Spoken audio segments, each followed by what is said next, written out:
ಕಾಲದಲ್ಲಿ ಯೇಸು ಸ್ವಾಮಿ ಶಿಲುಬೆಯ ಮೇಲೆ ನುಡಿದಂಥ ಮೊದಲನೆಯ ಮಾತನ್ನು ನಾವು ನೋಡಿಕೊಳ್ಳೋಣ.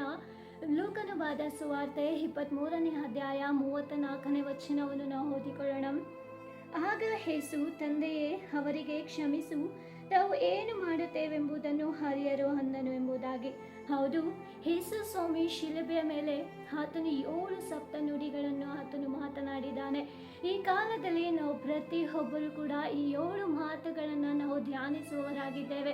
ಈ 7 ಮಾತುಗಳು ಅದು ಸಾಧಾರಣವಾದಂಥ ಮಾತುಗಳಲ್ಲ.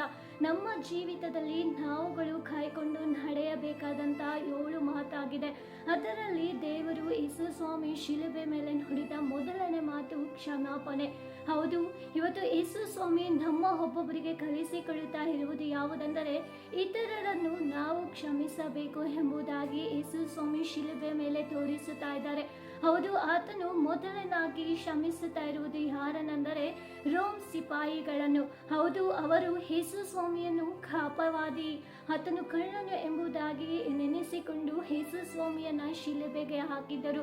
ಅದು ಮಾತ್ರವಲ್ಲ, ಇವತ್ತು ಯಾರೆಲ್ಲ ಯೇಸು ಸ್ವಾಮಿಯನ್ನು ಶಿಲುಬೆಗೆ ಹಾಕಬೇಕೆಂಬುದಾಗಿ ನೆನೆಸಿದರು ಪ್ರತಿ ಒಬ್ಬೊಬ್ಬರಿಗಾಗೂ ಯೇಸು ಸ್ವಾಮಿ ಕ್ಷಮಾಪಣೆಯನ್ನು ಕೇಳುತ್ತಾ ಇದ್ದಾರೆ.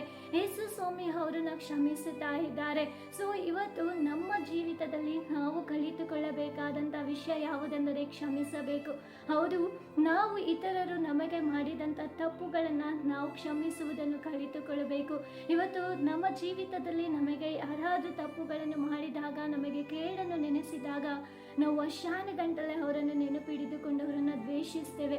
ಆದರೆ ನಾವು ದ್ವೇಷಿಸದೆ ನಾವು ಅವರನ್ನು ಪ್ರೀತಿಸಬೇಕು ಎಂಬುದಾಗಿ ಯೇಸು ಸ್ವಾಮಿ ಇವತ್ತು ಶಿಲುಬೆ ಮೇಲೆ ತೋರಿಸಿಕೊಡುತ್ತಾ ಇದ್ದಾನೆ.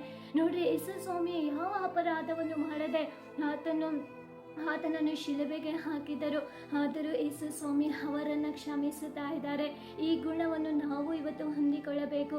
ಇವತ್ತು ನಮಗೆ ವಿರೋಧವಾಗಿ ತಪ್ಪು ಮಾಡಿದವರನ್ನು, ಪಾಪ ಮಾಡಿದವರನ್ನು ನಾವು ಇವತ್ತು ಕ್ಷಮಿಸಬೇಕು. ಹೌದು, ನಾವು ಇವತ್ತು ಇತರರ ತಪ್ಪುಗಳನ್ನು ಕ್ಷಮಿಸುವಾಗ ಯೇಸು ಸ್ವಾಮಿ ನಮ್ಮ ತಪ್ಪನ್ನು ಕ್ಷಮಿಸಲಿಕ್ಕೆ ಆತನು ಶಕ್ತನಾಗಿದ್ದಾನೆ. ಇವತ್ತು ನಾವೇ ಬೇರೆಯವರ ಪಾಪಗಳನ್ನು, ತಪ್ಪುಗಳನ್ನು ಕ್ಷಮಿಸದೆ ಹೋದರೆ ನಮ್ಮ ತಪ್ಪುಗಳನ್ನು ಯೇಸು ಸ್ವಾಮಿ ಖಂಡಿತವಾಗ್ಲೂ ಕ್ಷಮಿಸುವುದಿಲ್ಲ. ಇವತ್ತು ನಮ್ಮ ನೆರೆಯವರ ತಪ್ಪುಗಳನ್ನು ಕ್ಷಮಿಸುವುದಕ್ಕೆ ನಮ್ಮ ಹೃದಯವನ್ನು ಯೇಸು ಸ್ವಾಮಿಗೆ ಒಪ್ಪಿಸಿಕೊಡೋಣ. ಆತನಲ್ಲಿ ಇದ್ದಂಥ ಆ ಕ್ಷಮಾಪಣೆಯ ಹೃದಯ ಇವತ್ತು ನಮ್ಮೊಳಗೆ ಬರಬೇಕು ಎಂಬುದಾಗಿ ನಾವು ಪ್ರಾರ್ಥನೆ ಮಾಡೋಣ.